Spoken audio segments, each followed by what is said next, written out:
Thank you. Ladies and gentlemen, P7 pupils right across Northern Ireland today learned which post-primary school they will be attending, and to those who have secured a place in their first choice school, well done. But even if you didn't get your first choice, don't worry. Whatever school you go to, you're simply embarking on the next chapter in your life, and there will be opportunities for you in your new school in the years ahead to realise your dreams, and there will be plenty of people, including your teachers, there to encourage you. The experience of school, of course, has for all school children dramatically changed because of COVID-19, and as we emerge from lockdown, the same is true for wider society. Until a vaccine is found, we are all going to have to adjust to the new realities of COVID-19 life. The Executive has agreed today to proposals to align childcare as closely as possible to the Executive's return to work decision-making and restart planning for schools. As a first step, from the 8th of June 2020, the definition of a key worker used for childcare purposes will be brought into line with the key worker definition for schools. The Executive has also agreed for regulations to be introduced that will require self-isolation for those arriving into Northern Ireland after starting their journey outside of the common travel area. The Health Minister will lay the regulations with a fine for breaches of £1,000, and they will come into effect on Monday the 8th of June. Those who arrive into Dublin or indeed into other destinations in the Irish Republic but travel to Northern Ireland will also fall under those regulations. As Northern Ireland emerges cautiously but sensibly from lockdown, guided by the latest medical and scientific advice, the progress that we have achieved has been made possible by a majority of people sticking closely to the public health guidance on COVID-19. You have had to sacrifice many freedoms that we all took for granted, and it is that selflessness and communal spirit that has driven down the level of transmission, or R rate. As we resume some activities, there is a palpable sense of relief out there that we are slowly but surely emerging from lockdown. However, we need to be careful that in our enthusiasm to restore the rights we previously had, we exercise them responsibly and don't lose our sense of perspective. Because COVID-19 is still claiming lives in Northern Ireland, and it can do that when crowds gather, even in their dozens, and social distancing is ignored. So while I completely understand the desire of people to protest yesterday at Belfast City Hall about the horrific death of George Floyd, they need to think very carefully about whether there are other, safer ways to protest. Are there ways that respect the need for social distancing and avoid risking participants' lives, possibly harnessing technologies in ways that others in faith communities, in the creative arts and politics have done? Because let's be clear, many have cancelled mass gatherings, such as the 12th of July, for very good reasons. People have been denied the opportunity to attend the funerals of their family, friends and relatives. Mass gatherings, such as we've seen yesterday, are dangerous, however laudable the cause may be. And there are alternative ways to protest, and I encourage people to explore those alternative ways. Now, there have been many incidences in recent weeks around the world of countries having to reconsider relaxations because of spikes in infection. China, Germany, Saudi Arabia, Lebanon and South Korea have all had to roll back relaxations. In this last 24 hours, Israel has also begun considering to do the same. Last week, the Executive announced that provided the R rate remained stable, people would be permitted from June the 8th to attend the needs of welfare of their pets or non-farm animals.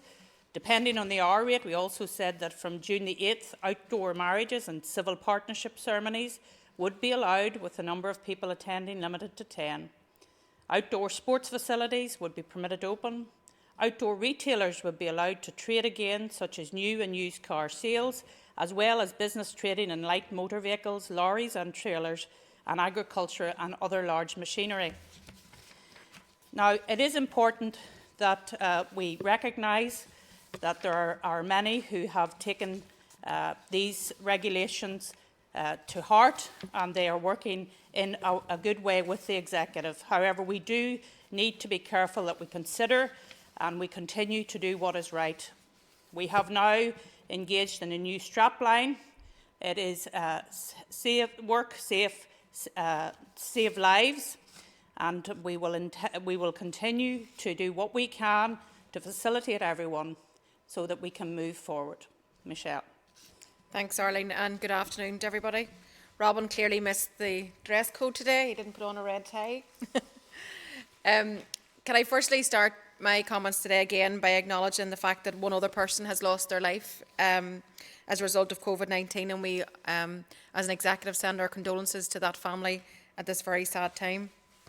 I think it's always important that we re-emphasise, as we always have done from the start of this situation, that our whole effort has been about saving lives.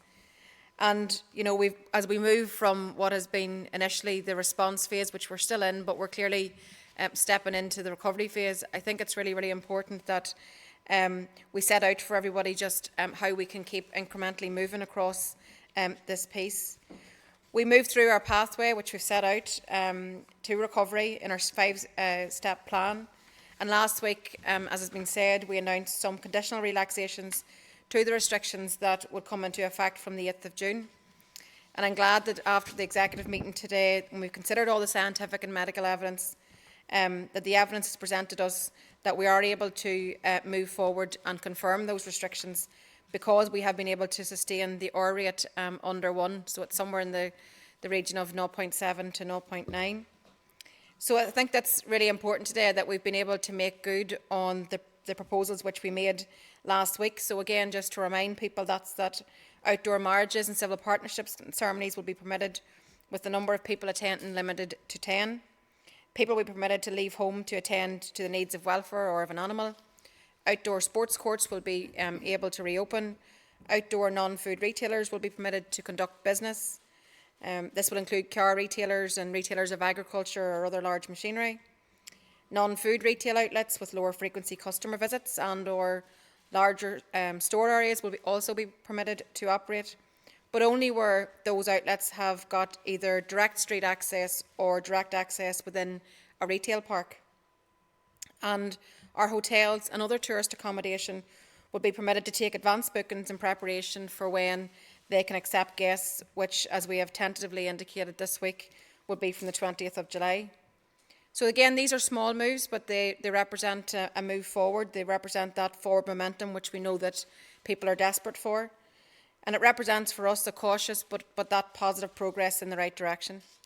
We know that this will be welcome news today for those sectors, and people will now start to be able to make plans and work towards trading or opening safely from Monday onwards. It's also really important for those people that are shielding, that they also will be able to make some additional contact with others. And I think that given the acknowledgement, which we all realise, that this has been a very difficult time for those people that have been shielding, it's really, really important that, again, that we can confirm to you all that you'll now be able to meet with people outdoors, with members of your own household or with one other person from another household. So again, that's positive, and it gives people that chance to reconnect with others. But it's also really important that, again, that we stress that you're still very vulnerable to the effects of COVID-19, so please keep yourself safe. Be careful about keeping your distance and keep following the public health advice. And of course, that advice remains of crucial importance for each and every person, whether or not you're shielding. Because whilst these improvements today are steps on our journey to recovery, they do not in any way signal a return to normal. People's behaviour must reflect the enormous threat posed by the virus, which is still very, very real. And as we move to the next phase of our public information campaign, those messages will be very much to the fore. The message to the public is now: stay safe, save lives; work safe, save lives. And we need to be clear that as relaxations are made, we are not encouraging people to leave their homes more often. We're still urging people to stay at home where possible to stop the spread. We're still asking you to limit contact with others. Keep your distance if you have to go out. Today, the Executive also decided that within the framework for the wider recovery plan, to align childcare recovery as closely as possible to the Executive's return to work, decision-making and restart planning for schools. So as a first step, from the 8th of June, we today agreed to bring the definition of key worker used for childcare purposes into line with the definition of key worker for schools. And perhaps Robin will say more about that. We feel that progress is being made and it's a case of steady as you go, but we really do need your help in the time ahead. It's your continual compliance that will help us get things done much more quickly, but it also will help us not get to the point where we would have to reverse any of the restrictions we've been able to lift. Our approach is about looking to the future, but it's also about retaining the flexibility to respond as we have new information and new evidence comes to light to give us the ability to make changes. The Executive has this pathway to recovery and the 5-step approach out of lockdown to restart family, community, educational and economic activity. We're working to that plan, we're certainly making progress, and that's being done with your help. Your efforts throughout this unprecedented period have helped to flatten the curve of infection and have helped to save lives, and we thank you for that. And we can continue to do so again with your help, and we thank you for that. Can I finally just make a comment in relation to the George Floyd killing? And the world has watched on in horror and anguish as George Floyd took his last breath at the hands of police brutality. Can I say that I stand in solidarity with the Black Lives Matter campaign, and I'm also very conscious of the fact that many people out there in the public want to show their solidarity to the campaign. But I would ask people here locally to please do that responsibly. We are still in the middle of the pandemic. Please find other ways to express your solidarity. Let's do things online. Let's find other ways to express our feelings right now.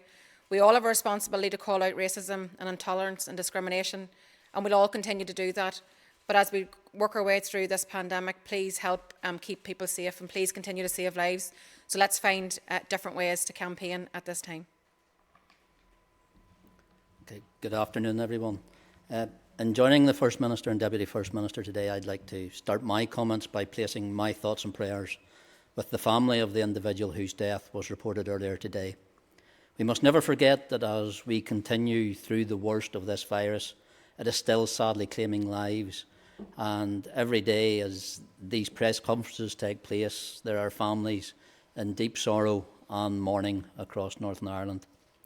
Thankfully, the number of deaths are now low, but every death is still one too many. In the last 24 hours, we're reporting 1,856 completed tests, and with a further 903 tests taken as part of the national testing programme, that combined figure of 2,759 tests is the highest daily combined figure so far. In total, there have been 93,000 tests so far in Northern Ireland, and testing is continuing in our care homes, with 7,255 residents tested and almost 8,500 staff. And our testing outlets continue to evolve, because I can also confirm that so far there have been a further 1,500 home testing kits distributed from the National Testing Programme, and that number is likely to increase significantly over the coming weeks as more symptomatic members of the public request kits. Everyone over 5 years of age in Northern Ireland with symptoms of coronavirus is now eligible for testing, and a test can be booked either through the NHS website or phoning the 119 number. And following our executive meeting this morning, this is an important day for Northern Ireland. It's a day where we take another small step towards the freedom we once took for granted. While some of the restrictions are being eased, there is still a heavy responsibility on us all. Changing some regulations does not mean a free-for-all. It does not mean that the race is run. In fact, we are probably only in the first lap, because this is a marathon, it's not a sprint, and there's still a long way to go. We've got to this stage by sticking together while keeping our distance from each other and putting much of our daily life on hold. So today I have a message for the people of Northern Ireland, and it's thank you. Thank you for all the sacrifices you have made and the determination you have shown. It has made a massive difference. Many lives have been saved as a result of your actions. The virus is in retreat. But let's not underestimate it. It's still here. It's making people really ill. It's still claiming lives, and it's still waiting for us to slip up. So keep fighting back. Keep doing the right thing, and don't let the side down. It's still about keeping your distance, still about washing your hands, and still about keeping yourself and others safe.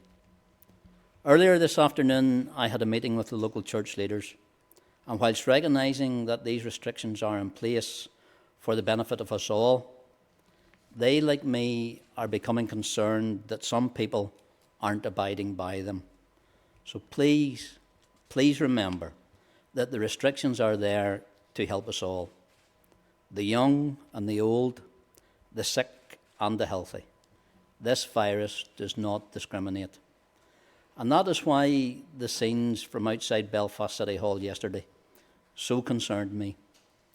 As the Public Health Agency said this morning, people coming together in large numbers, no matter how well they try to socially distance, still present a risk to themselves as well as others. Yes, we were all shocked by what happened in America, but please don't let your anger risk you, your family's life, or the safety of someone else. And I would urge everyone to stick with us. If we are all to stay on course, we can reach a point where further restrictions are eased. But we are not there yet. We are, however, in a new phase. There are more freedoms to enjoy, more reasons to be out and about, but we have a responsibility to use our discretion and our judgment. Think before you act. Are you putting yourself or anyone else at increased risk? Are you staying safe? We in the executive have heavy responsibilities as well. There's a massive job of work in rebuilding health and social care services, especially given the continuing threat from the virus and the serious constraints which that threat brings. I will have more to say next week on the crucial rebuilding work for our health service. But once again, I want to plead with people. If you think you need medical help, don't delay. Ring your GP or attend your ED. It's not just coronavirus that sadly costs lives. What we are living through is not just a health crisis. It's an economic and social crisis too. This virus has taken a heavy toll on our society. We have years of work ahead of us, not just putting things right, but making things better. Thank you.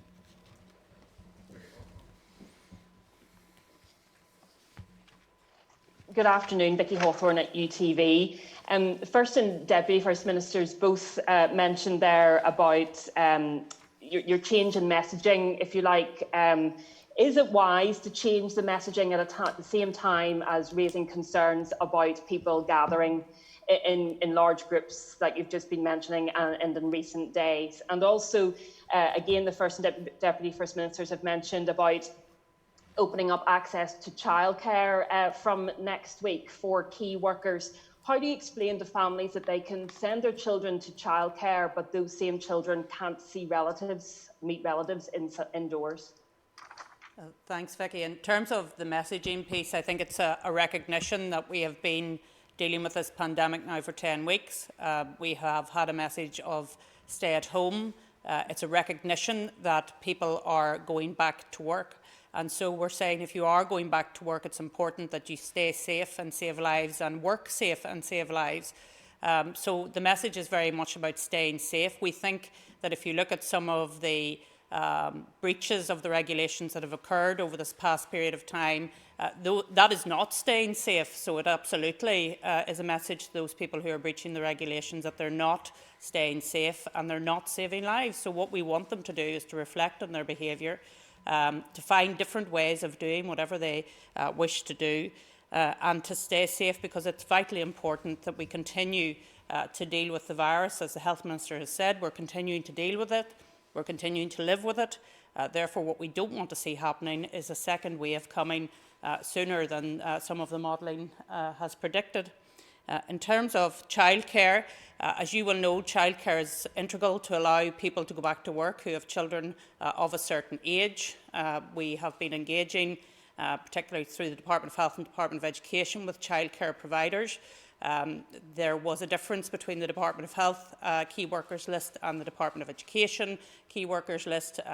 That now has been regularised, and we hope that that will allow people to access childcare in a way that allows them to return to work. And then in the future, when we make further relaxations, we can look at the childcare piece again in the recognition that it is very important to allow people to get back to work.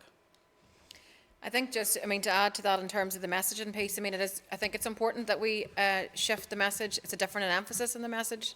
The underlying message is still to try and not move around as much as you would have previously, but it's a recognition of the fact that more people are going back into the workplace.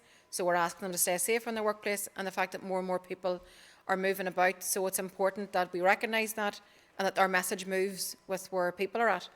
So that's why we decided that this was now the time to do this. I think that on the point of people being able to meet their relatives indoors, we understand that. We absolutely understand that, which is why we've committed to keep that under review. And as quickly as we can get there, we will get there, and we'll be delighted the day that we can stand on this platform and actually tell people that they can meet with their families indoors. Unfortunately, the risk is still too great. The virus spread indoors is still too great. So we have to be cautious. So we ask people to bear with us as we keep trying to work our way through this. We are still in the pandemic, so we have to still work our way through this cautiously. But as I say, we look forward to the day when we can actually stand on this platform and give people that news.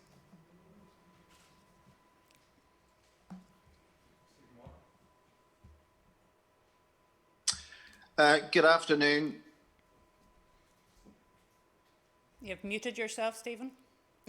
Mute. There we are. Can you hear me now? Yes. Good afternoon, everybody.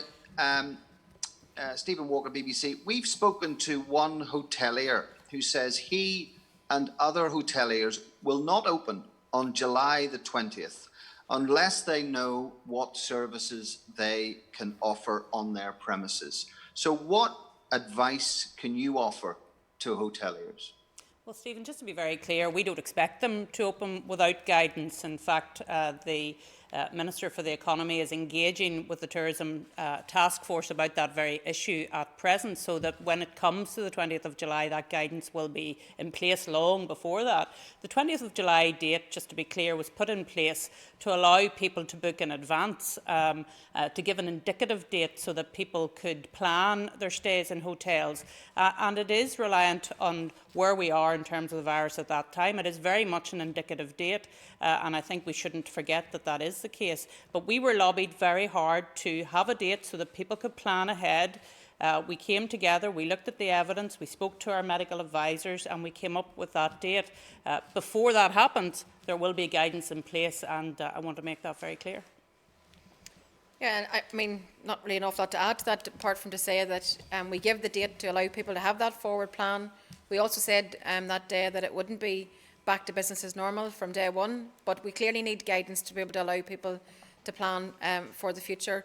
But we have to be guided all the while through this by the science and the medical advice that we're being given, and then we have to call things at different times, and that's what we'll continue to do based on our own strategy and our own plan. And we'll work with the sector to try and give them that fullness of information to allow them to get back. Because we want the tourism sector to begin to start to build again. We want our economy to start to rebuild again. We understand the crisis that we now face as an economy. So we don't underestimate the challenges we have in front of us. So we will continue to work with the sector to give the information which they require.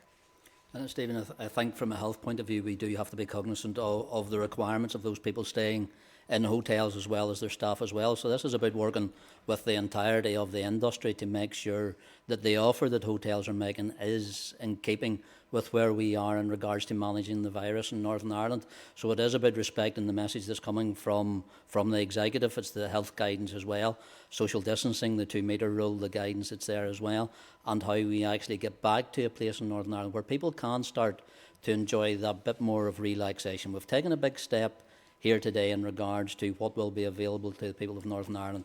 So what we're asking as an executive, if the people of Northern Ireland keep working with us, keep tackling this virus the way we have been over the past 10 weeks, these regulations and the relaxations, we can get to a place that's a lot more enjoyable, I think, for everyone in Northern Ireland.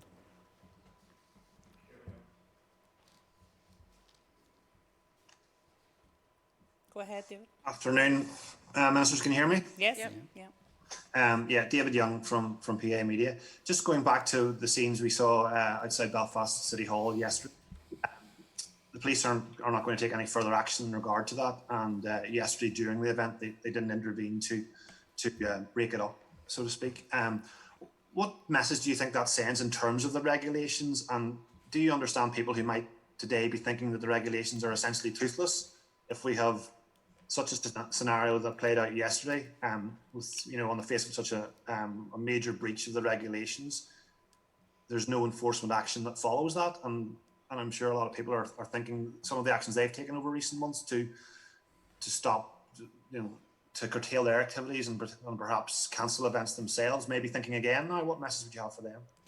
I think the police have always taken the view that in terms of the regulations, they first want to inform, work with people, educate them around the fact that there are regulations in place, that they're there for people's safety. And I think the message, I spoke with the Chief Constable today around this, is that we are very clear, we are unified as an executive in terms of the messaging, that mass gatherings are a breach of Regulation 6, and therefore people need to know that, they need to understand that, and the reason it's a breach of Regulation 6 is because we're trying to protect them and their families and the wider community. I think that from now on the police will be watching very carefully what happens in relation to mass gatherings. I know that they are speaking to organisers of future events. We are saying very clearly today from this platform that if you want to have a peaceful protest in relation to any issue, then there are other ways to do that, David, and we know that our councils are working to look at ways to facilitate that, whether that's virtual books of condolence, whether it's having protests online through social media. Indeed, I think it was the Health Minister that said today we watched for every Thursday at 8 o'clock people came out to clap for carers in their own front gardens. Why can we not do something like that if people want to protest in that way? But be very clear, mass gatherings such as we've seen in front of Belfast City Hall are a breach of the law. Are a breach of the law, and therefore everybody should be aware of that now, and there should not be a repeat of that. Yeah, and I think just to say, I mean, stand full square behind the Black Lives Matter campaign. I understand where everybody's coming from, but we have to send a message very clearly that by gathering in such big crowds, we're actually spreading the virus, and ultimately that's killing people. So we're asking people to protest in a different way. Please find another avenue to vent your feelings and your views, which I know are very strongly held right now. So please go online. Please find other ways to do it at this time. We need people to realise the implications of getting together in big numbers, being so close. That means you're giving the virus an easy run just to spread, and then you're taking that home to your families, and that's spreading even further. And we could find ourselves in a couple of weeks' time having very difficult situations to deal with, because obviously it takes a number of weeks for us to know the impact of these types of things. So just my message certainly today, and our message is please find another way to protest right now. David, from a health point of view, no matter how just your cause is, no matter how just your protest is at this minute in time, it should not cost or threaten someone else's lives. So my ask to those people who are protesting, find another way. As the First Minister and the Deputy First Minister have said, we have other avenues of how people can register their anger, their frustration and their ire of what we witnessed in America. But please help us, help the health service how we have to combat COVID-19. And I ask the organisers to look at those different avenues and take a different route at this minute in time. There will become a time in Northern Ireland where those mass gatherings, where the protests that we saw yesterday will go back to being just and allowed in a place that they were, but now is not the time.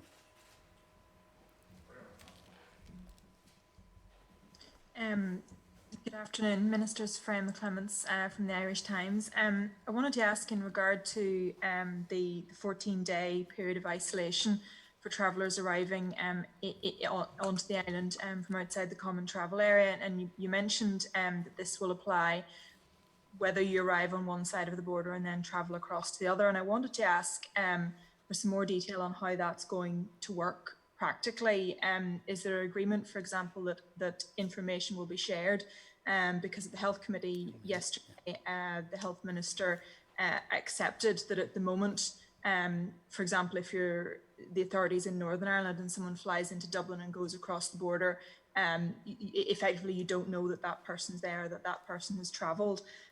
So has that loophole, if you like, been closed, and how is this going to be enforced in practice? Freya, thank you. First and Deputy First Minister asked me to answer this one. We are working very closely with the Irish authorities at this minute in time to make sure that anyone who lands in either Northern Ireland or Southern Ireland does take the responsibilities seriously. We've an electronic form that will be filled out at the point of arrival, no matter where you land or arrive on this island. The Irish Republic are working at this minute in time on a paper form. So there is a sharing of information. There will be a sharing of information that will develop under our current Memorandum of Understanding.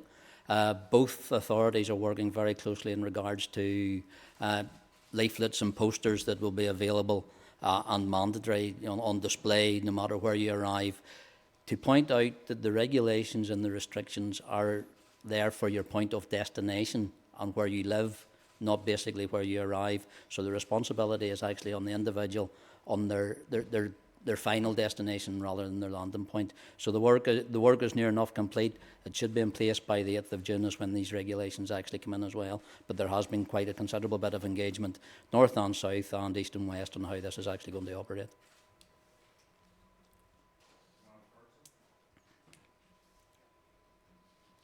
Go ahead, Amanda. Oh, it seems as if I did get the memo for wearing red. Can you hear me okay, Ministers? Yes, we can hear you, yes. Great, okay, that's grand. I wanted to ask both First Ministers a question about abortion, and then I also wanted to ask the Health Minister a separate question about that. But first of all, I'd like to take the opportunity to talk about media scrutiny at these press conferences. Earlier in the year, when the New Decade New Approach deal was signed, there was a considerable chunk of it given over to transparency, and I'm sure you would both agree that media scrutiny is very important. So I'm just wondering if you're happy for us to have follow-up questions from now on at these type of press events. The question that I have for you, Arlene Foster and Michelle O'Neill, on a crisis pregnancy is, why does it appear that the Northern Ireland executive seems adamant to traumatise women over crisis pregnancy? And then for the Health Minister, over the last number of weeks, I have asked a number of questions of the Health Department around things like telemedicine, what happens after 12 weeks, around some sort of information around conscientious objection whenever it comes to our new abortion laws, and I haven't been getting answers. I've been passed back and forward. And at the last press conference, when I spoke to Peter Weir from the DUP Education Minister, he made it clear that it was a matter for you, Robin Swann. So what I would like from you is a commitment that you will answer the series of questions that I've sent to your department. And then after you have been repeatedly told that commissioning services for abortion is your responsibility, when are you going to do that? Well, Amanda, I think you got all your supplementaries in there at once in any event, but look, neither Michelle or I have any difficulty with supplementaries in terms of being held to account. We actually think these press conferences work well insofar as we come and we talk to the population of Northern Ireland through the medium of the press, and we do want to say that in terms of that working, we think it has been working quite well, because it is a partnership between the executive and the people of Northern Ireland. So therefore it is important that we continue to communicate in this fashion, and I think a lot of people do take the opportunity to engage with this press conference and indeed through the different mediums of the press. In terms of crisis pregnancy, I do not believe that anybody in the executive is against or is in some way wanting to hurt people in crisis pregnancies. Far from it. I believe that we very much want to support people in crisis pregnancies and say to them that we will give them that support. I think there's more we can do to support women in that sort of a scenario. If you're speaking about the vote that happened here on Tuesday, I think it is right that the law on abortion is dealt with here because it's a devolved matter, and that's where I think that the voices of the representatives of the people of Northern Ireland should be heard. I still hold to that, and I think the vote on Tuesday was very clear in relation to that, particularly around non-fatal fetal abnormalities, which at the moment can happen up to birth, and to me that is just unacceptable. And yes, just to agree in terms of the media scrutiny, more than happy for that. We want to continually make sure we're communicating a message in a very difficult time to the public, so more than happy to do that. We said we'll keep these, even how we do this, under review, and we're going to continue to do that. On the issue of abortion, can I just say very clearly that I welcome wholeheartedly the end to the criminalisation of women. I welcome the fact that the regulations were brought into play. I wish we had been able to do it here ourselves. Unfortunately, that was not the case. I support modern compassionate healthcare for women. The regulations have come into effect from the 31st of March, and it's now the Health Minister's responsibility to make sure that those regulations are put in place and that women have access to services whenever they need them. This is just about modern healthcare. This is just about compassion for women who find themselves in crisis, and we need to have those supports in place without delay. Thanks, Amanda. In regards to what Peter Weir said, I'm not aware of Peter's actually comments. I wasn't here. In regards to the questions you have with the department, the written questions, I'll follow those up whenever I get back to the department and see where the answers are. But in regards to the responsibility, I have a paper with the executive at this minute in time because, in my opinion, it's a cross-cutting issue. So it sits with the executive to give guidance and the decision-making process on that.